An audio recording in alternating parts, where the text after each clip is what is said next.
This is Joshua Hart. Hang on, let me start that again. I've concentrated. This is Joshua Hart here for Seconds Out. Delighted to be joined by Brad Ray here on Zoom today. Brad, we've just been chatting away off camera, and I'm just going to set the scene. We go back to Monday of this week. I'm sat there, just wrapped up Seconds Out live, and I flick the press conference on. I'm just scouting the table when they do a little long shot, and I spot Brad Ray on there. I'm like, hang about, what's going on here? You found your way onto the probably one of the biggest cards of the year. You know, everyone's been banging on about how good this card is. A lot of people going to be watching, and as you've been saying, you've blagged the way onto it. And Um, I looked a bit out of place, didn't I? Sat in the end. Looked like I just jumped on and like nobody noticed me. But yeah, mate, it was good to get my face back out there, and it's good to finally get the big fight and the big opportunity that I've been calling for a while now. So yeah, mate, exciting times. how long have you known about this opportunity for? See, we saw a lot of talk. I remember you seeing your tweet about a big opportunity, and then we see that you're mandatory for the English. So I'm thinking, oh, Troy Jones fight's going to be getting announced soon. Then next thing you know, you're sat on the same stage as Artur Beterbiev and Dmitry Bivol. Yeah, so last week, where it's like you say Wednesday morning, I think the board put out that I was in line to fight for the English next. And then went to the gym, trained Wednesday night, driving home about 8:30, and my coach rang us. Said, "Have you spoke to Steve today?" My manager Steve Wood. I said, "Not today, no. Why?" He went, "Right." He goes, "We're going to Saudi." I was like, "What?" He goes, "Going to Saudi, mate. Been offered a fight on the Bivol Batavia bill." And I just straight away went like, obviously I seen the bill announced. I thought, they do these Wednesday night shows sometimes, don't they? Where the week on the fight week, I thought, oh, I might be on that. No, mate. Somehow it's probably, mate, the best boxing card I've ever seen ever. Like it's unbelievable, and yeah, I've managed to work my way onto it somehow. But it's good, mate. Like I say, I've been calling out for a long time. I just want an opportunity. I just want a shot, and what better opportunity than showing people what I can do on the biggest stage and the biggest platform that there is. So yeah, man, I'm excited for it. What was that feeling like going and telling, like, I guess you say the people closest to you that, like you said, you've been banging on trying to get that big opportunity again following the Tyler Denny fight, which coming up probably that, how long ago now? 2 years ago, maybe nearly 3 years ago. Yeah, And since then, you've been banging on about, you want to get back on that big stage, and then you've got it. What was that feeling like being able to tell everyone that you're going to be back on the big stage, and not just the big stage, but the biggest stage of them all? yeah, it was class, mate. It was class. It's like, mate, I've been like, every mate, I've watched all of them. We had season shows, all of them shows out in Saudi because it's such good cards, and like it's been like a running joke for ages. Oh yeah, I'm gonna go to Saudi and I'm gonna thank Turkey, and you know what I mean. Like it's been like a running joke, and I've just like from where I've been at, like I've just seemed so far away from that. Mm.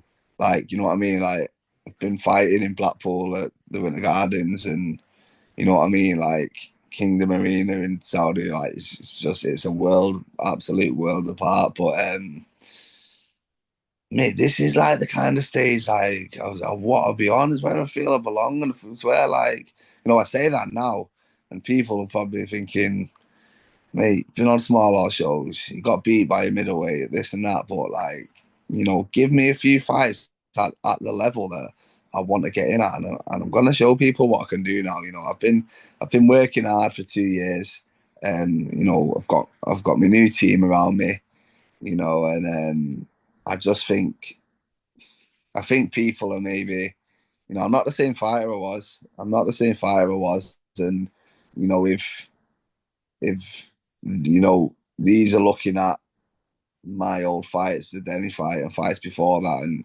if that's who they're expecting, then, they're going to be in for a big, big shock, I think. A big, big shock because, like you say, I'm not coming to make the numbers up. He's obviously a good kid. He's got the backing of Lennox Lewis, so he's obviously a talented fighter. But I just feel like they've made a big mistake. I feel like they've made a big mistake. I feel like they've overlooked me, and I feel like they think I might be a bit of an easy touch. And I hope they do think that, and I hope everyone else thinks that, because there's one thing I love doing, is proving people wrong. So yeah, look, this is my chance, this is my opportunity that I've been calling out for, and yeah, look, I'm just buzzing, mate, just buzzing, can't wait. Do you feel you are the away fighter in this type of fight, especially when you're sat there and the guy you're fighting's got probably the best heavyweight from Britain ever, talking about how good he is. Do you feel that this is a fight where you are probably the away fighter? Yeah, probably, mate. Yeah, and look, like you look on this show, mate, and there's no home and away fighter, because every fight is just so well matched. But look, I know how the boxing game works. The promoters and the people around, they'll want this kid to win, because it means you get one of the greatest heavyweights of all time coming to your shows if you put him back on the next show. Like, that's how it works, and fair enough, mate. It is what it is. But unfortunately for them lot, I'm not coming to lie down. I'm coming to cause you upset. I'm coming to beat this kid, and I'm very, very confident that that's what I'm going to do. Um, I've had a watch of the kid, and he's good, mate, and like it's above the level I've been competing at for the past 2 years, but this is the level I've been calling to get in at. And like I say, I think I'm gonna show a lot of people what I know. They don't know, you know what I mean? But I think they're gonna know soon enough.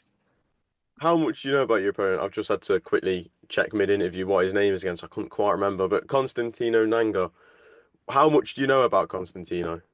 But yeah, there's not. I tell you what I do know is a United fan, so I'm gonna have to smash his head in. Can't be having that.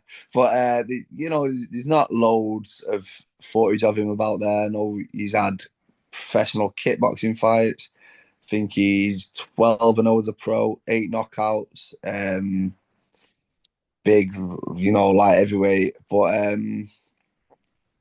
like, I don't need to know too much, mate, because I'm so confident in my ability now, and I'm so confident in the level that I can get to, that I feel like you put me in with these kids, and I'm gonna show you what I can do. But like you say, mate, it's my toughest fight in a long time, and it's what I've wanted, though. This is what I've wanted.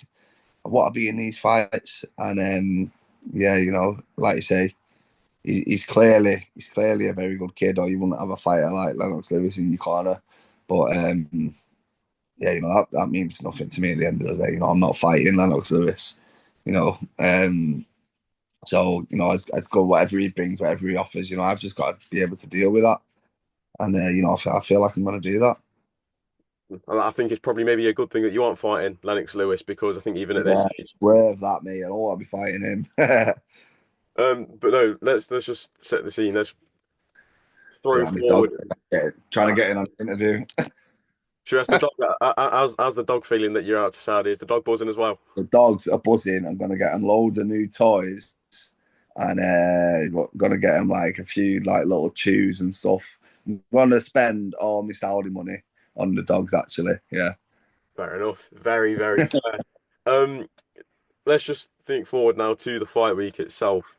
Um, you're gonna have that big Saudi experience to take in, open workout, even the grand arrivals. You're gonna have not just a press conference weighing fight night. You're gonna start the fight week probably on the Monday.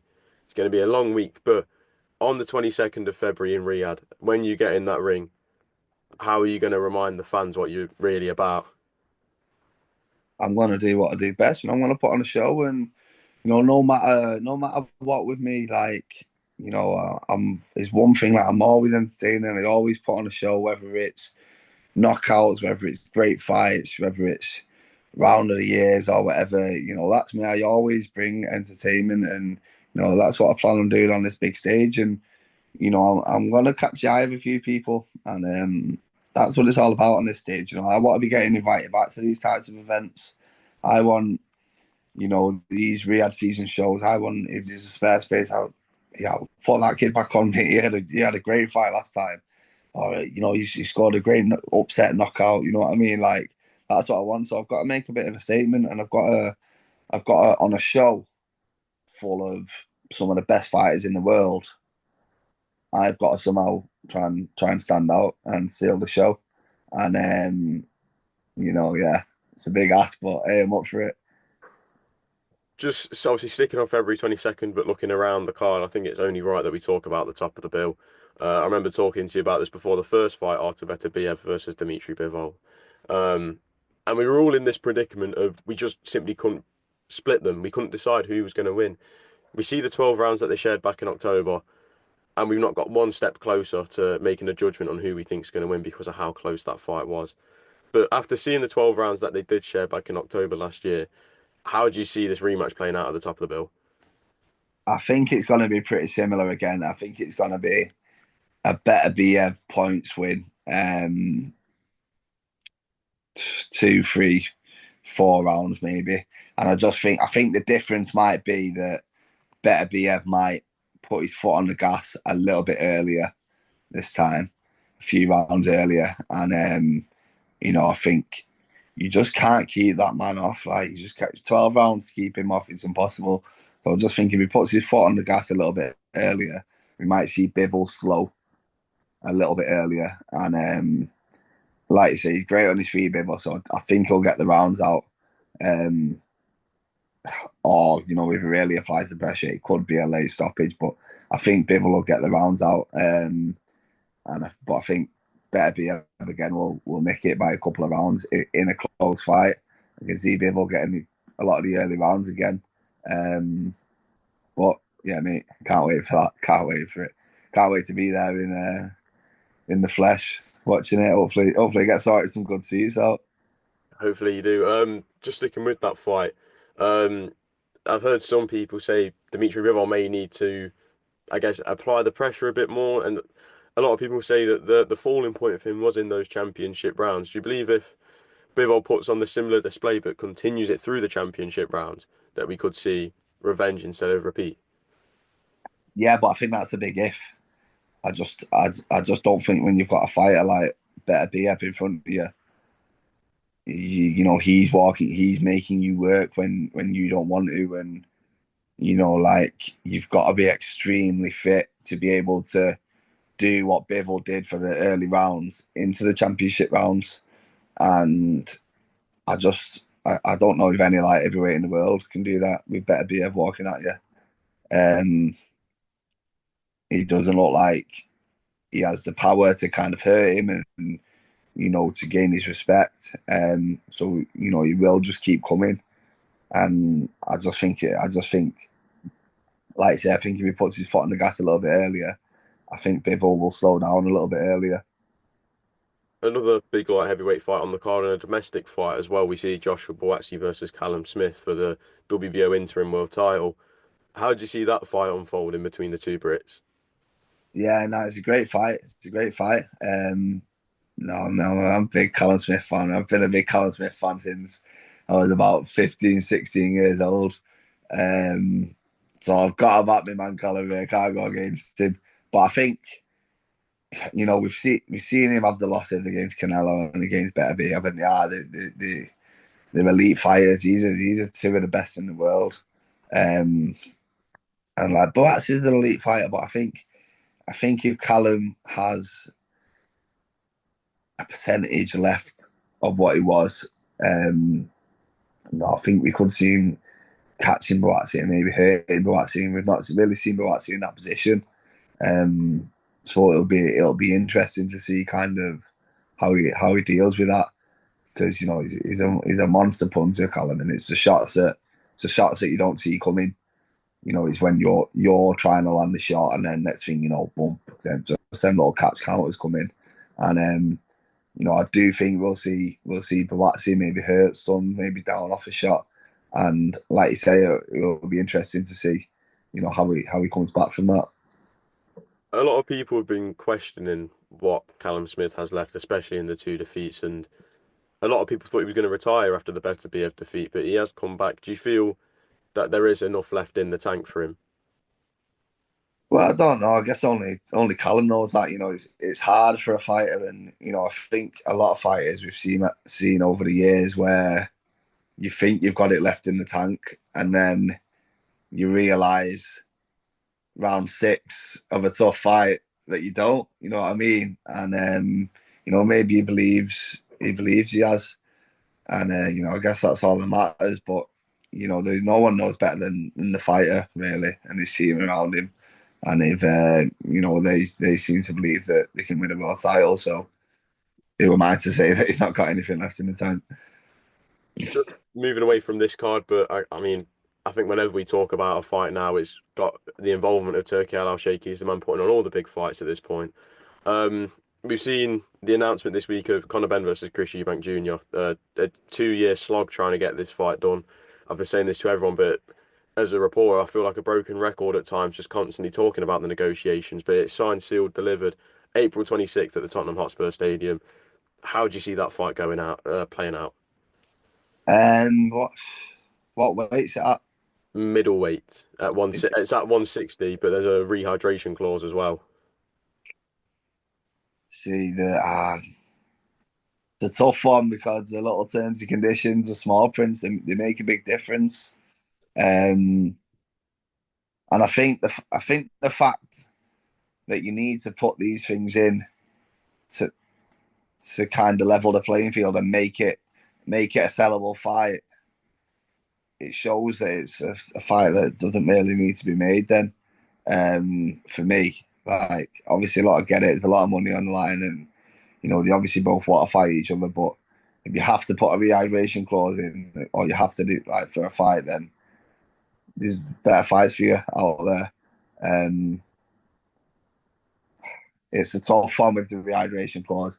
I think I am maybe still going to go Eubank, um, just for the size difference. But like I say, the rehydration clause is going to be a big factor in that.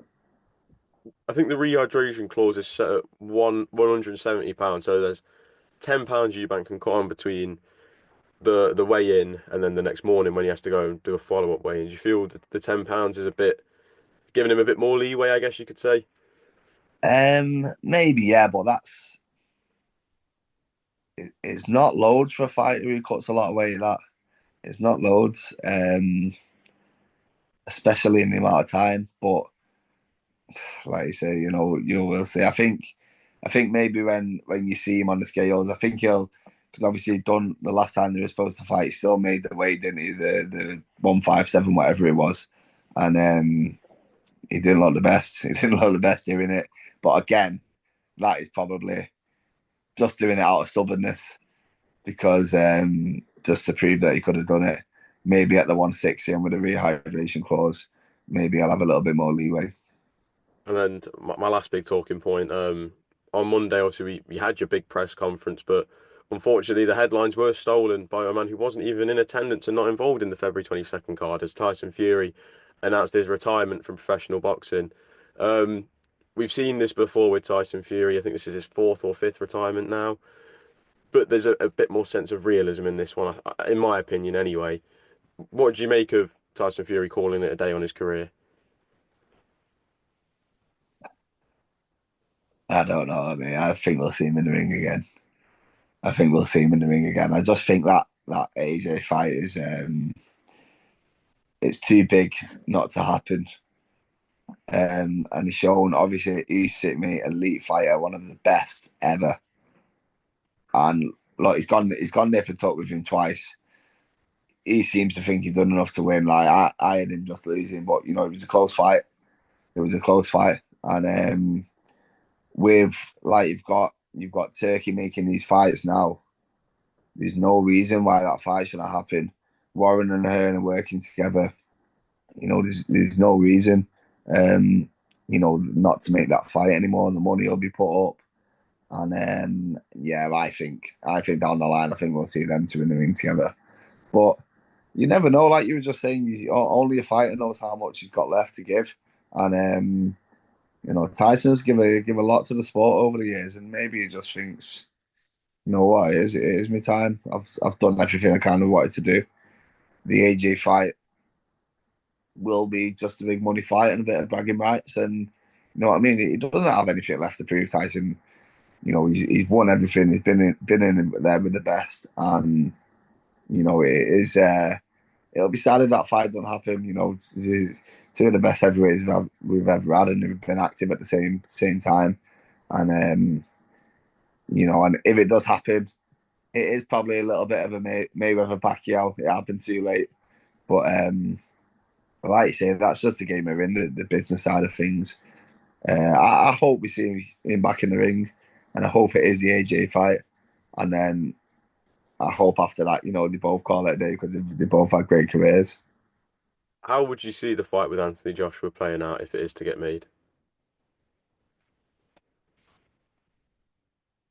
I've always said Fury. I've always said Fury, and I do still think Fury. It's heavyweight boxing, mate, and they're big, big boys. Anything can happen. Anything can happen. And yeah, like you say, we've seen Fury hurt against Usyk, and we've never really seen him hurt like that. Even when Wilder had him over and he was unconscious on the floor, he was never hurt like he was in that Usyk fight. And like I say, as you get older a little bit, as you've been in a few wars, that punch resistance goes down for both of them.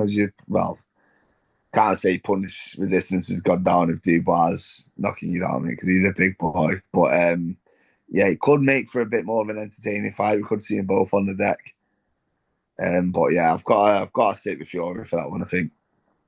Well, Brad, I'm going to leave it there. But my last one, I want you to give a message to all the people out there. What can we expect from Brad Ray? February 22nd, Riyadh, big fight. What can we expect to see from you? Yeah, I'm gonna steal the show, mate. I told you I'm gonna steal the show. It's a big ask, but at the end of the night, they're either gonna say that was fight of the night, that was the best one, or hey, what about that little skinny ginger kid? What a knockout that was! I want people to be talking about me, and I want people to remember my name because you've heard of all the fighters on this show. You know what I mean? A lot of people won't have heard of me, and I'm gonna make them remember the name definitely, and hopefully, yeah, be back on these big shows for the foreseeable. Well, Brad, always good to catch up. Really appreciate your time this morning, mate, or this afternoon even. My body clock's all over the place at this point. But no, really good to catch up, and we look forward to seeing you out in Riyadh. That man, Josh. Thank you, mate. Speak soon.